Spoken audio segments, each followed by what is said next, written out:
He's beautiful.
west coast of Africa. Specifically because, while this is called Carolina gold rice, it's not from here. It's from the west coast of Africa. This stuff had been grown there at the point the Europeans arrived for centuries. But this stuff grew about 3 times more per acre than any rice strain the Europeans had encountered beforehand.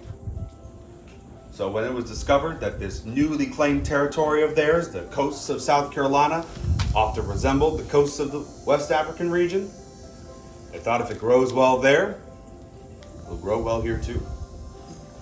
So they took this rice and specifically enslaved the people who had the knowledge of how to cultivate it. Brought this rice to plantations like this. The people who lived in these cabins, like I said, the field hands, or so they were called, of Magnolia. These cabins, the reason why you had to walk out to them in the first place, the reason why they're farther away, is because they were built closer to the rice fields. The people who were enslaved at Magnolia, who would have worked at the big house, for example, by the way, would have lived in cabins much similar to the big house. Or much closer, excuse me. But like most of the cabins that used to be in this field, they are not here today.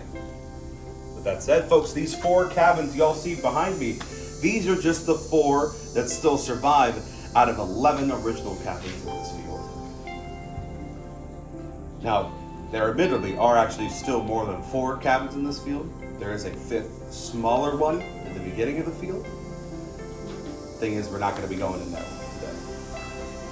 For one, it's locked.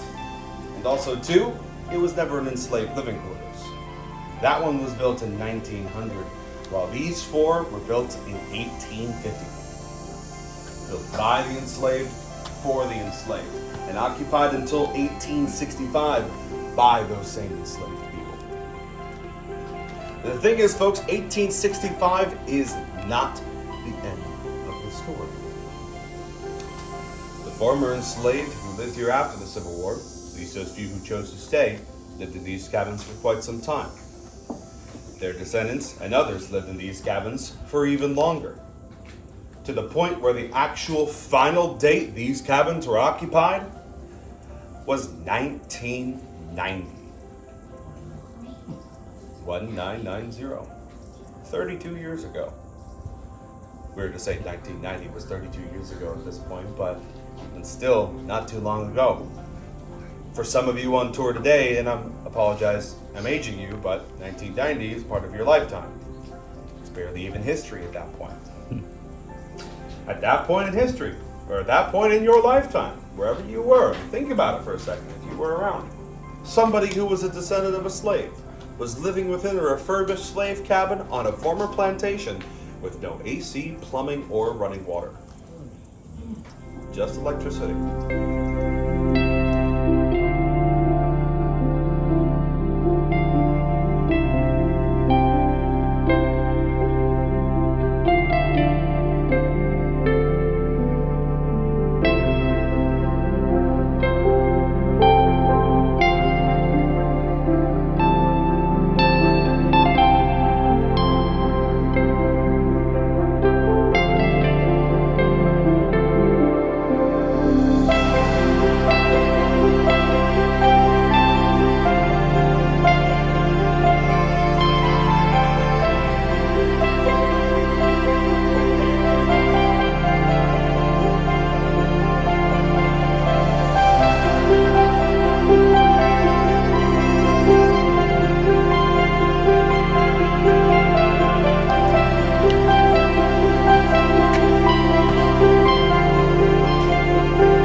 that will never get to grow.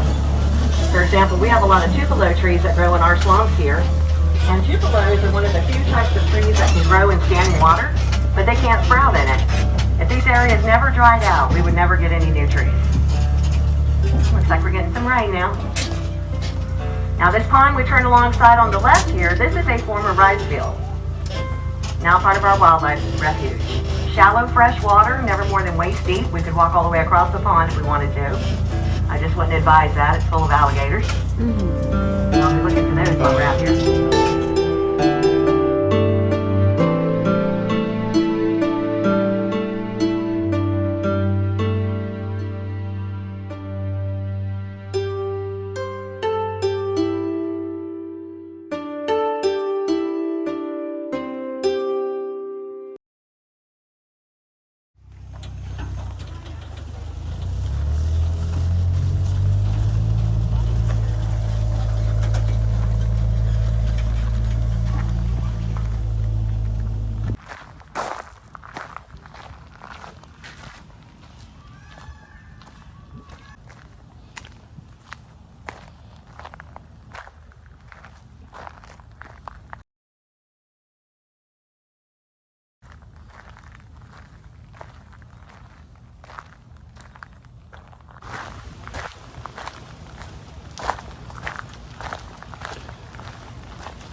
You said it's the front yard, is this fair?